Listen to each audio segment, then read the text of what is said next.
Oi pessoal, que bom que vocês conseguiram reservar um tempo para estar aqui com a gente hoje. A gente está trazendo a RBR para conversar um pouco com a gente sobre o mercado financeiro no mundo, mercado de ATMs e trazer um paralelo aí também com o mercado brasileiro.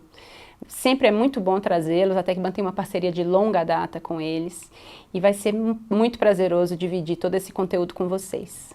O que eu vou pedir? Se tiverem dúvidas, se quiserem fazer perguntas, usem o chat, a gente vai responder todas as perguntas, mas se não der tempo hoje, a gente manda depois para eles e eles retornam direto, tá bom?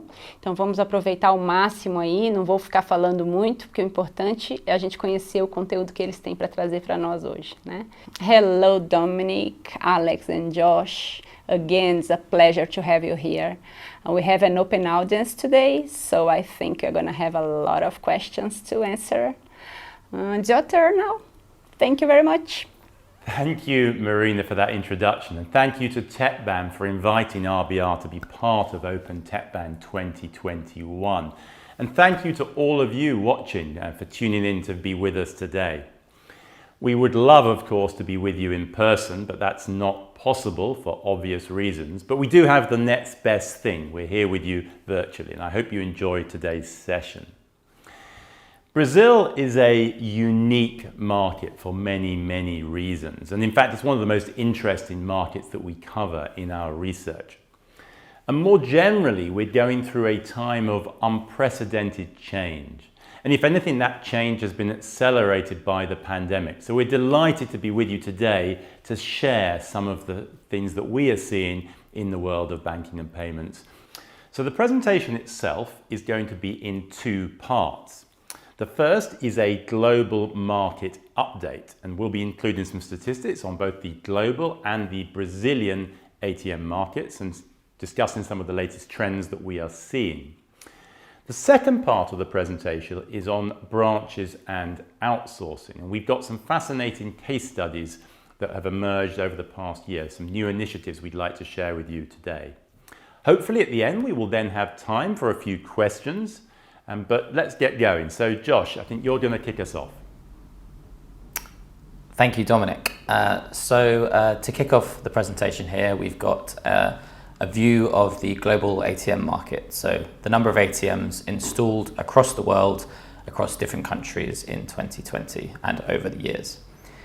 And as you'll see, in 2017, the number of ATMs peaked at 3.2 million, but it has been falling ever since. And in 2020, it fell by 3%.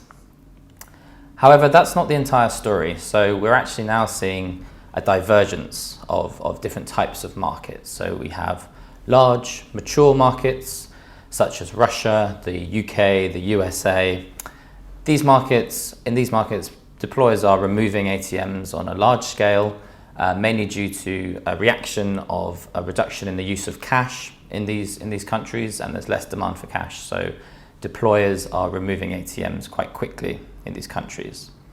However, we also have markets that are still growing, and even in 2020, these markets grew. Developing markets such as Egypt, Pakistan, the Philippines, Kazakhstan. These countries, the demand for cash is still very, very strong, and the number of ATMs continues to grow, even during the pandemic. And the demand for cash is strong. There's a strong cash culture, and there's also financial inclusion initiatives. There's a lot of people who don't have bank accounts in these countries, and part of the drive to increase financial inclusion has included ATM deployment. So that's what's happening around the world. But what's happening in Brazil? Where does Brazil fit into these two types of market? So the ATM market in Brazil has been, the number of ATMs in Brazil has been falling since 2014. So a little bit before we saw the number in the world fall in 2017. In 2014, there was this agreement between TecBan and the banks, and a lot of the major banks have been transferring their off-site ATMs over to TecBan. However, since 2018, the market has continued to decline for different reasons. In Brazil, there's been a large rise of electronic payments instead of cash, and banks have reacted to that by removing ATMs and also closing branches. RBR is forecasting the Brazilian market to continue this trend and to the number of ATMs to continue to fall. But what is interesting about Brazil is that whilst the number of ATMs will fall, the types of ATM will become more sophisticated. We will start to see a larger number of ATMs that offer more functionalities to customers.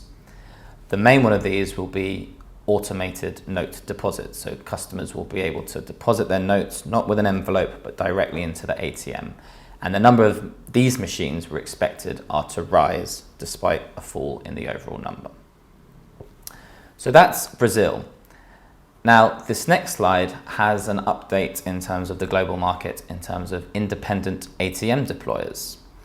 As you'll see, top of the list in terms of the number of cash withdrawals in 2020 is TecBan.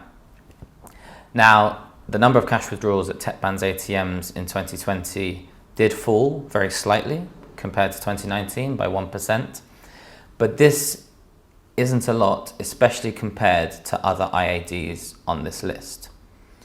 The biggest drop, perhaps, is Euronet. So Euronet's ATM withdrawals fell by 56% in 2020. The vast majority of Euronet's ATMs are located in tourist areas. Now, these areas will have seen much lower footfall in 2020 owing to travel restrictions brought about by the pandemic. So even though TecBan's cash withdrawals have fallen slightly, if you compare this to other IADs, TecBan has been the activity in TecBan's ATMs has not really changed as much, as dramatically as the other large IADs around the world. Now I'm going to move on to a different topic of central bank digital currencies. This is a topic that has been discussed for the last 12 months or so. And in October 2020, there was a report compiled by 7 large central institutions, as well as the Bank for International Settlements, the BIS. Now, this report was what the report aimed to do was to outline the principles and the core features of what a central bank digital currency should look like. It does not advise, or it did not advise, on whether central banks should issue them or not. It was just to establish what they would look like. And I think on this slide that the main point is, or the key point to draw from this report is, it should coexist with cash. And I think that's very key, because these central banks, they got together and they highlighted that point, that this is not to replace cash, it's to coexist with cash. And I think in general, this shows us that central institutions are taking this topic very seriously. They want to make sure that they do it properly. They do not want to replace cash, and they want to make sure that they do this, they conduct these initiatives whilst also not neglecting their core responsibilities as central institutions. So that was in October 2020, and since then we have a few examples here of a few countries where CBDCs, central bank digital currencies, have already been launched or at least trialed. And we've got a few countries here: the Bahamas, Cambodia, China, Indonesia, Nigeria, Russia, and Sweden. All these countries have launched or at least trialed CBDCs in the last 18 months or so. I just want to talk about the Bahamas very quickly. That might seem like a strange choice, but actually the Bahamas sand dollar, as it's known, their CBDC, was one of the first that was launched in late 2019. This is an interesting case study because it shows us, well, we can think about why they decided to introduce this. And the key for the Central Bank of the Bahamas was accessibility. You know, we want this to be accessible to as many people as possible. And there were 2 ways that they did that. So in order to have access to the sand dollar, you need to go through a know your customer process. But if you don't have a photo ID, which is required for a normal bank account, you can still access a CBDC with a phone number or an email address. The amount of money you're able to store in CBDCs is a bit restricted, but you still have access to it. The other element in terms of accessibility is that these CBDCs are not only available on smartphones, but also on a smart card, which is like a Bahamas national identity card. Now this is important because those people who aren't familiar with using a smartphone, they may not even have one, they can still access CBDCs. So that's the global update in terms of central bank digital currencies. I'll now hand over to Dominic, who will take you through the topic of cash deserts, and starting here in the UK. Dominic? Thank you, Josh. Right, so now we're going to change the topic slightly, and we're going to talk about something called cash deserts. I should probably start by explaining what we mean by that. It's a phrase that we've seen quite a lot in the UK press in recent months, and what it refers to is parts of the country, geographic areas, where there is no longer access to cash. So that means no ATM, no post office, and no bank branch. And this situation has been exacerbated because a number of bank branches, in fact many thousands of bank branches, have been closed in recent years. And similarly, in the last 2 or 3 years, thousands of ATMs have been withdrawn as well. And the UK government is getting very concerned about this situation. And in fact, in July of this year, it's introduced a consultation on some proposals it's looking to introduce. Now, there are two related but slightly different concerns. The first is access to cash, and the second is acceptance of cash. So let me just talk briefly about each of those. First of all, the access to cash situation. So, as I said in my introduction to this slide, this is really about where and how people get access to their cash. ATMs is probably the most common way of doing that, but there are other solutions such as bank branches and post offices that I mentioned. Now, if we focus, for example, on the ATM situation, there have been two trends which have created an unfortunate dynamic for the ATM industry in the UK. The first is that as we have a gradual move from cash to digital payments, the volume of transactions at ATMs has been gradually falling. At the same time, the fees that ATM deployers, ATM owners receive for each transaction has been going down. And those two things combined have created a situation where many ATM locations are no longer viable. And so ATMs in those locations have been withdrawn. And as I said, thousands of ATMs have been withdrawn over the last 2 or 3 years. The government is concerned. They published something called the Access to Cash Review just recently, and in that they found that 47% of the population would find it personally problematic if there was no cash in society. So that's where that concern is coming from. But it's not just about access to cash, it's also about acceptance of cash. Even if you solve the problem of access to cash, you still need to make sure that people can spend that cash. And one of the things that's arisen during the pandemic is that an increasing number of retailers have said that they will not accept cash and are only accepting cards and contactless payments and mobile payments. And that is potentially a large issue. Now, we don't yet know whether the situation might revert after the pandemic is over. I'm sure to some extent many retailers will start taking cash again, but maybe not all. And the government needs to decide what to do about that.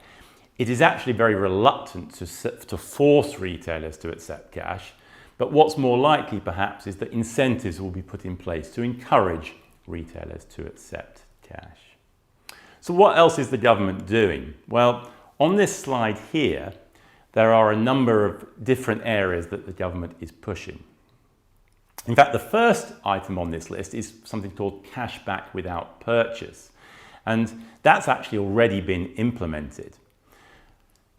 You may know about Cashback. Cashback is where you can go into a retailer location, and in the past what you had to do, if you made a purchase of say £10, you could ask the retailer for £50 of cashback, and your card would then be charged with £60. The problem with that approach is that you had to make a purchase, and what the government has done is it said that that's no longer a requirement. Retailers can register with the Financial Conduct Authority in the UK, And that will allow them to offer cashback without requiring a purchase. So a customer can just go in and say, I would like £50 cashback. And that's very useful because it means in locations which don't have an ATM, don't have a bank branch, and don't have a post office, but they will of course have a retailer, you can go into that retailer and you can ask for cashback. So that's already been implemented. But there are a number of other things that we are seeing. So I've talked already about access to ATMs, and what the government is looking to do here is to implement some minimum requirements in relation to ATMs. It's going to do that in a couple of ways. It's going to specify that a certain percentage of the population must have access to an ATM within a certain distance of where they live or where they work. In fact, in just a moment, I'm going to talk about Sweden, where they've already implemented something a little bit similar to that. That cash access doesn't necessarily have to be an ATM. It could be a bank or a building society or a post office. And we have later in this presentation some case studies of how that might be achieved. And as I mentioned in the previous slide, they are also looking at cash acceptance and what sort of incentives could be put in place to encourage retailers to accept cash. And all of this will be put into regulation, and that regulation will apply most likely to the largest banks in the UK. So I mentioned just now Sweden, so let's talk about Sweden, because Sweden, as you may know, is one of the countries which has moved furthest away from cash and towards digital payments. I think for many years, Sweden was actually very proud of that fact because it was a sign of a very modern society when it came to payments. But in recent years, the country and the government has been getting concerned actually that the country has moved too far away from cash. And actually this concern has been going on for a little while. Back in 2015, a group of organizations, consumer associations and others got together and formed something called the Cash Rebellion, or the Cash Uprising Group. And they had a huge win in late 2019 when the Swedish government actually passed some legislation forcing all of the major banks in the country to offer cash services throughout the country. And I can give you a few statistics on this. Today, 15% of people in Sweden live more than 25 kilometers away from the nearest cash either deposit or withdrawal point. And the central bank in Sweden, the Riksbank, wants to reduce that 15% to just 0.3%. So that's a huge reduction. And it's a major change for the cash situation in Sweden. And the government has said that it's the largest banks that will be responsible for making this happen. And what's more, banks will face penalties if they do not comply. So a fascinating situation. I think Sweden is ahead of other countries in this area. But as I explained on the previous slide, the UK is not so far behind. And I think countries such as Brazil, and in fact many countries around the world, are going to start to have these issues as well. Today, the central bank in Brazil is actually pushing digital payments very hard. But at some point, they will reach a point where they get concerned about cash. And at that point, it's very likely that regulation will be introduced to place greater protection on cash, not just here in Brazil, but all around the world.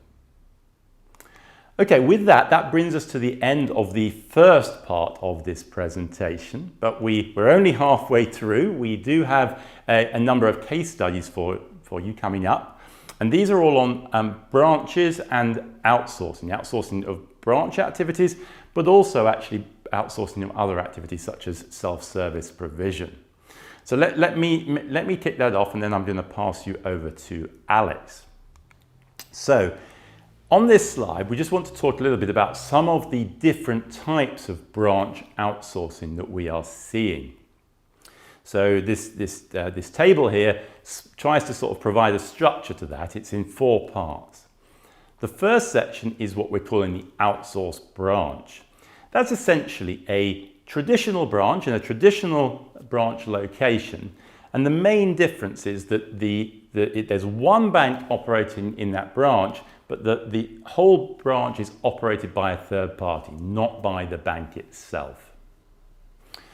The second item on this list is what we're calling the shared branch. It's quite similar to the outsource branch above. The main difference is that there is more than one bank sharing that branch location. And we have a case study actually coming up to show you that. The third item on this list is part outsourcing. Now, if anything, this is the item that we already see to some extent in branches around the UK and around the world. This is where a bank outsources part of its activities. It could be the automation, it could be the security. Very commonly, it's things like the maintenance or the cash replenishment. So part outsourcing. And often that's a stepping stone to a greater level of outsourcing. And the last item that we have for you today is shared spaces. Now, in some ways that's similar to a shared branch, but the main difference is that sharing does not occur in a traditional branch location. It occurs in a more community type setting, and in fact, most commonly in a retailer location. And again, we have a case study coming up where we can demonstrate that. Okay, so we're now going to hand over to Alex, who is going to take you through the final part of this presentation and include those case studies that I just referenced. So Alex, over to you.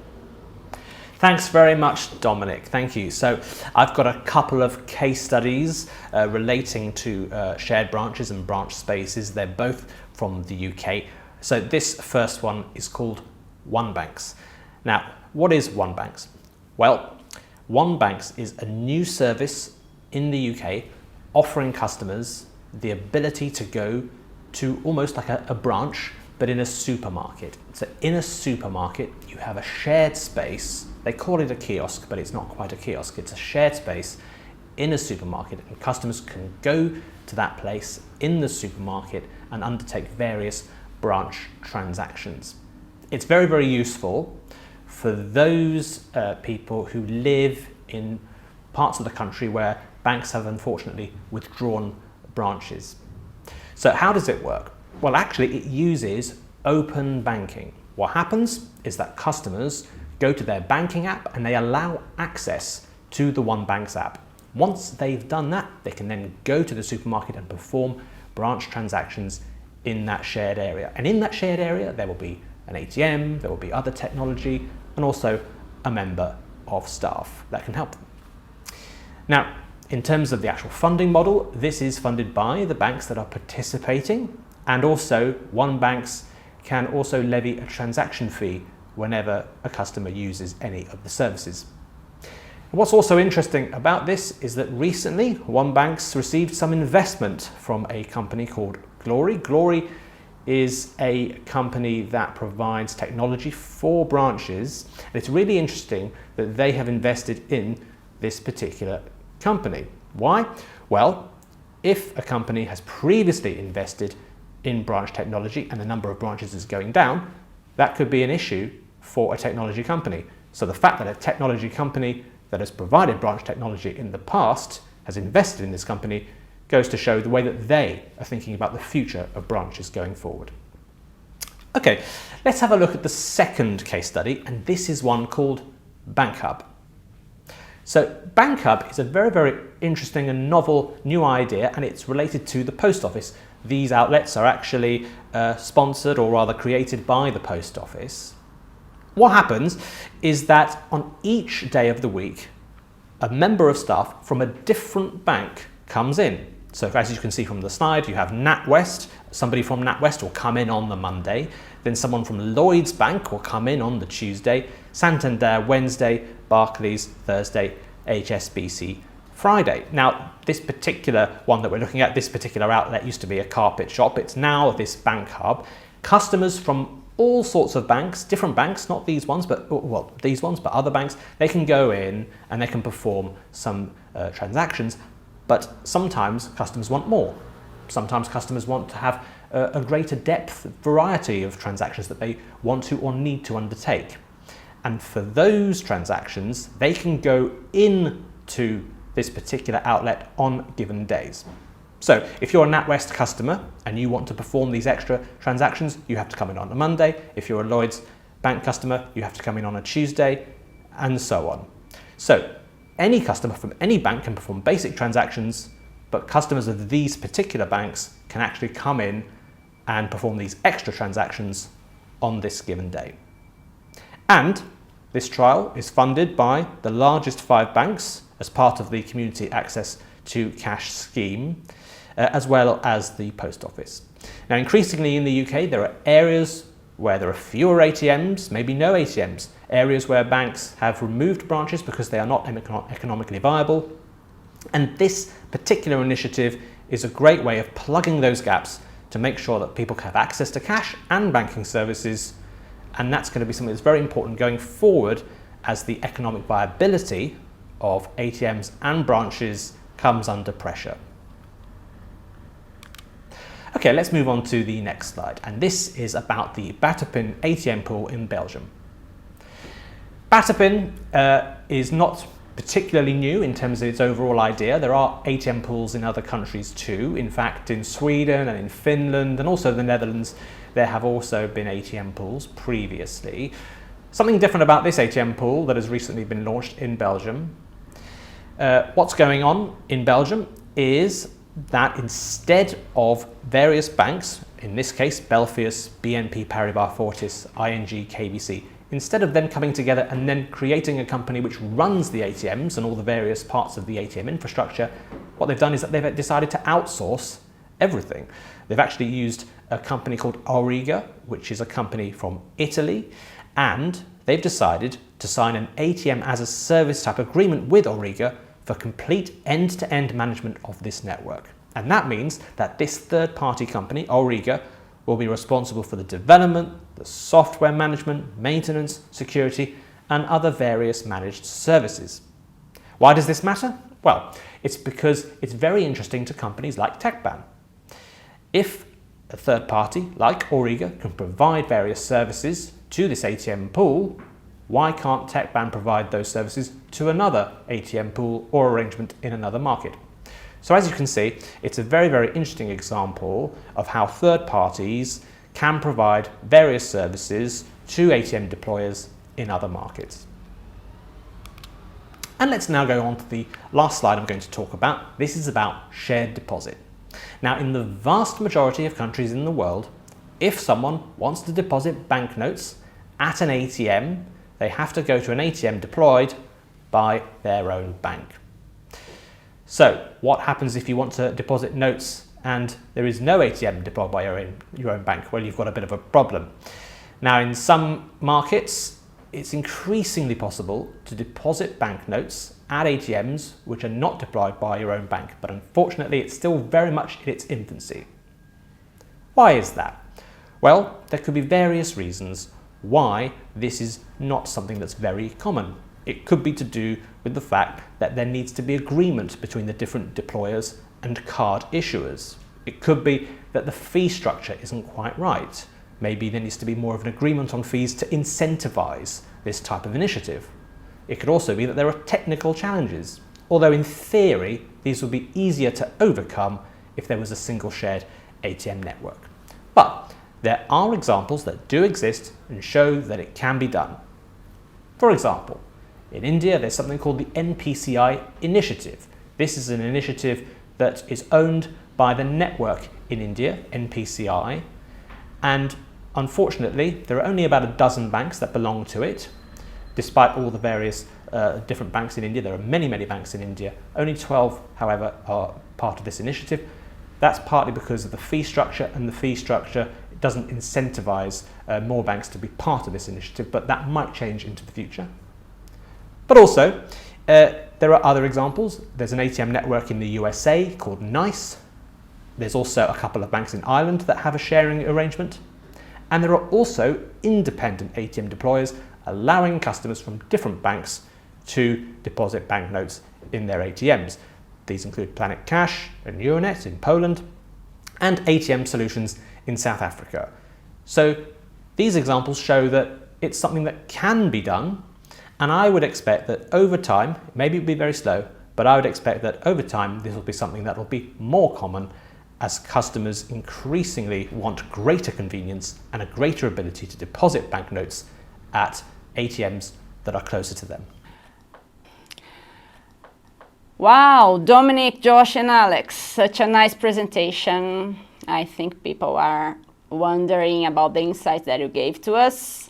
As I told you, we have a lot of questions, so I hope we have time to answer most of it. I'm gonna start reading the first one here. Wow, one question for Alex. Here at TecBan, Alex, we are working with a concept of open space that gather multiple banking and financial services all in one place. Do you believe this is gonna be a global trend? Thanks for your question, Marina. I mean, just before I answer, I just want to say thanks very much for hosting us. We really do appreciate the engagement between TecBan and RBR, and we hope you found the insights useful.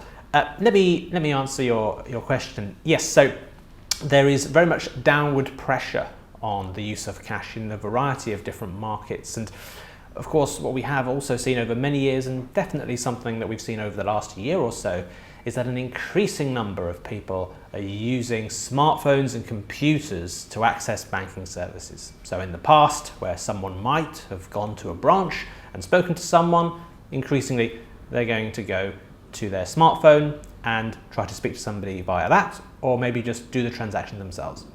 So what's that going to mean for the future? Well, it probably means that in many markets you're going to see branches becoming less economically viable, and certainly in the UK for the last 10 years we've seen branch numbers fall quite drastically. What's that going to mean? Well, it means that banks need to find new solutions, people need to find new solutions to this particular problem, and certainly in the UK, with the case studies I mentioned and with branch numbers going down, you're seeing that there are some parts of the country where people still need to use branch services, but unfortunately they are in the minority. There's going to be a problem there for the banks. How do they provide that? Shared branches, shared spaces is certainly one of the things that they'll be looking at in the future. And it's not just the UK, there's also been speculation about this in places like New Zealand and Australia. There's some things that have already happened in the United States with shared branches there too. I think it's going to be something that's going to grow in popularity in the future.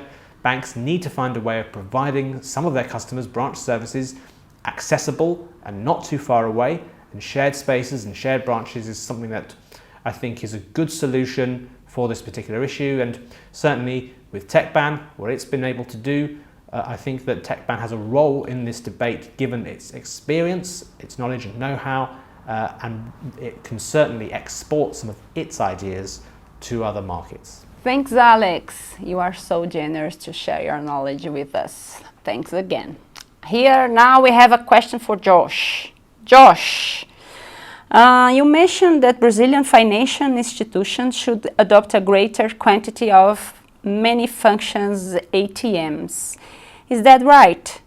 How is this movement going to take place in different markets, in your opinion?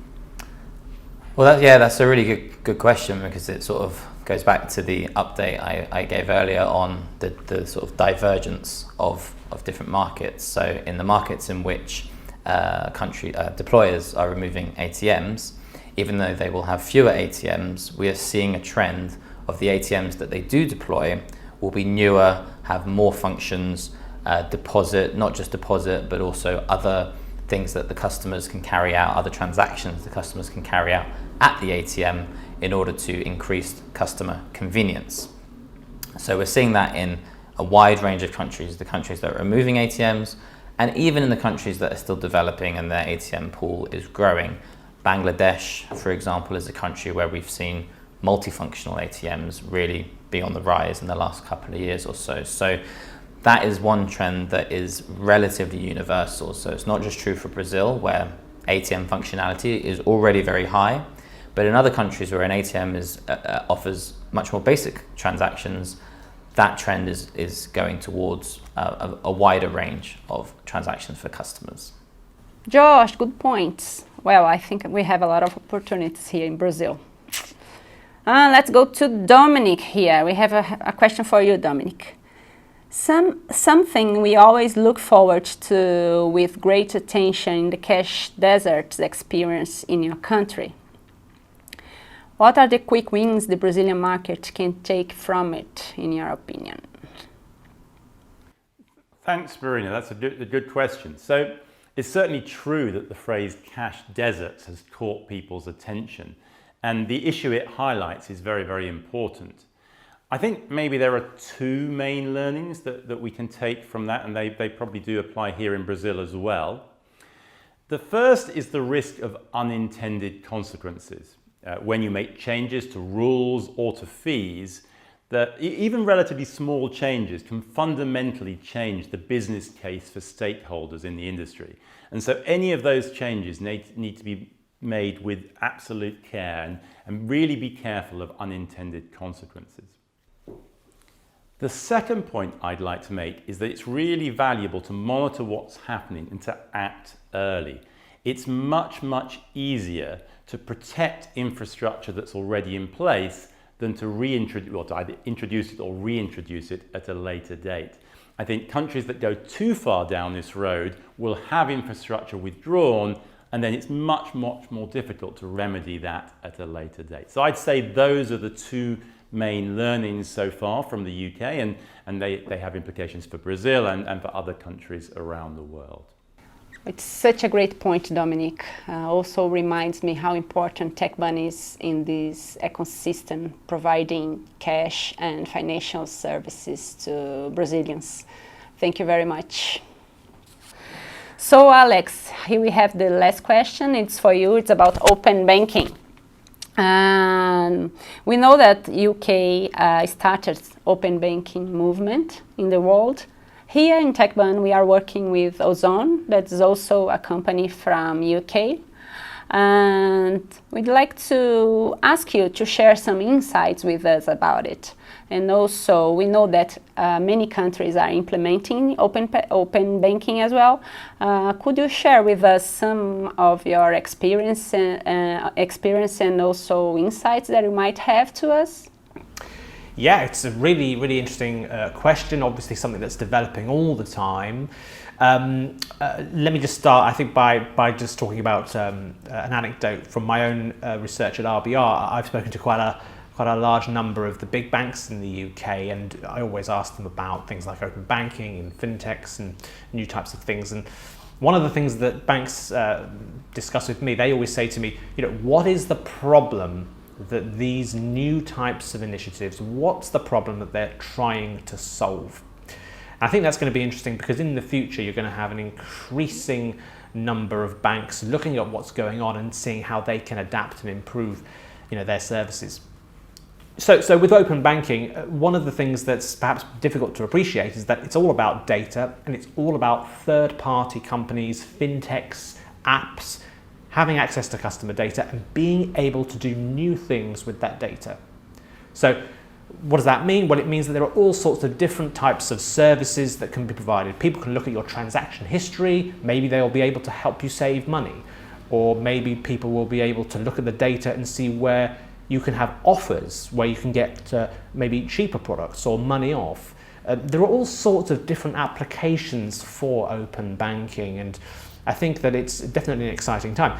If I was to think off the top of my head what sort of new banking services I would need, I'd probably say, well, what do I need? The honest truth of that is that I don't know. But if somebody came along to me and said, well, actually, we can use your data in an innovative way, and we can provide you with new banking services or new different services so that you can look at your transaction history in a new way and behave in a new way. If someone came to me and came up with a new idea, I might be interested in looking at it and exploring that further. So it's one of those very, very interesting things that's going to increasingly happen across the world. Obviously, the UK is one of the pioneers of open banking rules, but it's something that's definitely spreading, and it's an exciting time. Oh, Alex, thank you again for sharing such a good knowledge with us. So it was the last question, and I want to thank you again, you guys. It was amazing. It was a pleasure and an honor to moderate this conversation with you. And I hope we can see you again next year, maybe in person to share some cheese bread and a good coffee. Thanks, Marina. This session has flown by, but it's always a pleasure to hear from our Brazilian friends and discover more about what's happening in Brazil. We do hope the viewers have enjoyed this session as much as we have, and we look forward to being with you, hopefully in person next year, to share more of the insights from our research. Please do stay safe. Thank you. Yeah, Dominic, also I'd just like to add my thoughts as well. I very much hope that all the viewers enjoyed the presentation and found the insights useful. We appreciate the engagement between RBR and TecBan, and hope to be with you again in one way or the other soon, maybe next year. Thanks very much. Yeah, I just wanted to say thank you for the opportunity for letting us speak here. It's always a pleasure to share our insights, and I hope you enjoyed our insights and knowledge that we brought to you today, and I look forward to working again with you in the future. Pessoal, espero que vocês tenham gostado. Uma apresentação aí cheia de pesquisa, conteúdo, tendências. A gente costuma compartilhar isso com todos, a TecBan tem isso na essência, né, o compartilhar. O Banco 24 Horas é o compartilhar também, né? Então, queria agradecer a todos. Quem tiver mais perguntas, podem ficar à vontade para mandar direto para eles. As que a gente não conseguiu responder hoje aqui, nós vamos endereçar para eles e eles vão responder também. E espero que vocês tenham aproveitado. Até a próxima!